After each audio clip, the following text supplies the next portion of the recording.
I've not seen this, so we're watching this together as friends on the internet. And then this, by the way. So back when Ricciardo was not fully fucked up, he was trying to promote the racing career of one of his friends called Coomalot. Coomalot is best known for being like a sex pest weirdo. He's like extremely vulgar and is just like a coomer, like a total coomer.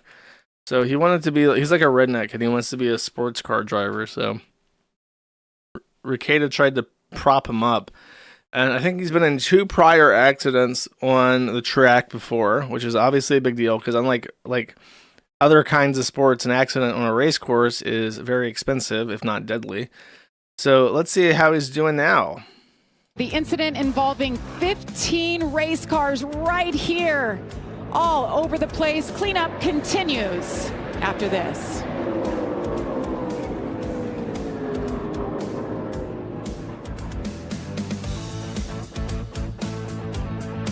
1,200 square miles of soaring cliffs and endless Advertisements.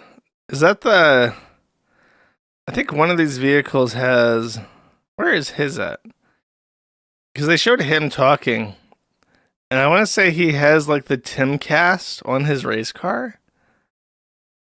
It says Nest. Oh, there it is, the blue one. It says Timcast on the hood. You see it? That's the one. Let's see what he did.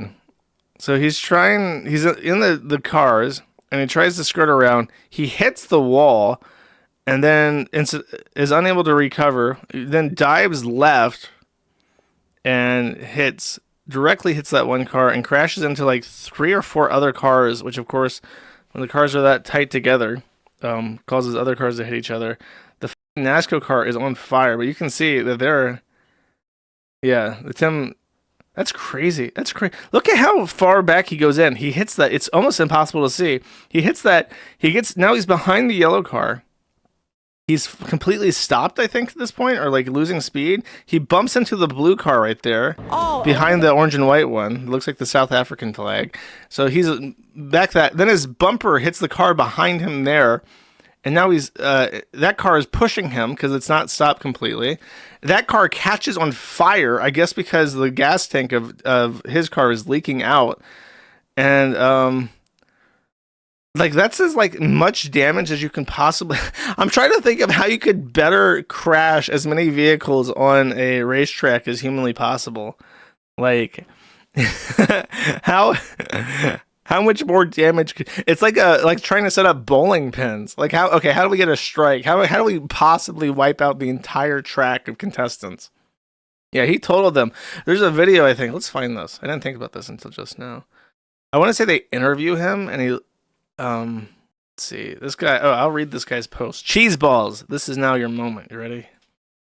NASCAR. Here, let me fill you in with a few details about NASCAR/ARCA. He's in ARCA. ARCA is what they call a feeder league for NASCAR. So the best drivers from this league have a chance of getting contracts with NASCAR directly, showing up on the big screen where all the rednecks watch.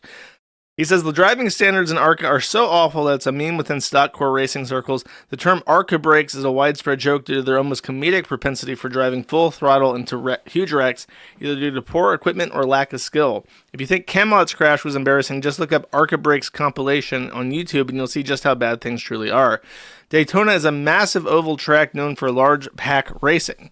This is sometimes named restrictor plate racing due to the cars at one point, not anymore, having a metal plate in the engine to artificially reduce speeds to safer levels. Because if you are full throttle around the entire track, the only way to build up speed is by drafting other cars in a huge pack. Because of how tightly packed the cars can be in these packs, one person losing control will often wreck half the field with one crash. Everyone knows this as the big one. It is common and expected that multiple massive crashes like this will happen every race. Just in this particular race alone, there are 4 to 5 massive crashes, including a much more violent one than Cody's only a few laps later that sent a driver to the hospital. So too long didn't read. Coomalot's crash is indeed his fault, and he should be laughed at, but ARCA is not F1. Fiery 15-car crashes are so normal in ARCA that regular fans won't even remember it. I mean, I gotta say, that sounds like a nice watch. That's funny. Let's see. Oh, this is the interview. Great. I'm going to give this one a big thumbs up, too. Well, you guys mentioned Cody Dennison, and the 11 was kind of at the forefront of all of this. Let's hear from him at the Care Center now. He's with Caitlin. And released. Cody, I know you were just watching the replay. What did you see there from your seat? Well, He looks like JD Vance. Do you see the resemblance at all?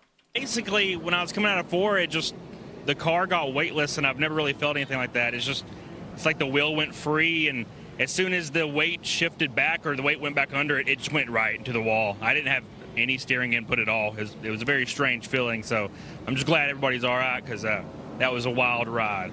It really was. It was kind of fun, you know. It's kind of fun going through the infield and just, you know. That is pretty not touching embarrassing. anything. It was like a roller coaster, but I hate I'm it. sure it's not fun for all the people who lost like thousands of dollars in their vehicles, though. I doubt they insure those things. I don't think you can. For everybody, because I know a lot of people spend money on it, and you know, so do I, and it just didn't work out, and you know, I didn't really know what to do in that situation. I've never felt a weightless feeling, so I just hate it for my boy Caleb and a bunch of other people. So yeah, you can see it right here. Like, it just gets weightless right there and just turns. And as soon as the weight shifts, like the balance of the car shifted, it just went right. So just hate it for everybody. I really do. Thank you for your time. We're glad you're okay. Jamie? Caitlin, I think it's safe to say he's riding a wave of emotions, like heartbreak, emotion. It was fun. Cody, my man, go get your head checked out again. You need to make sure you're all right there after that one, calling it fun riding through the infield sideways. So I don't know if I'd call that one fun. Yeah, all the casters are like embarrassed. Like, what an idiotic fucking thing to say. You fucked up and ruined these people's vehicles, and now you're calling it fun? Like, it's not fun for them, you fucking asshole.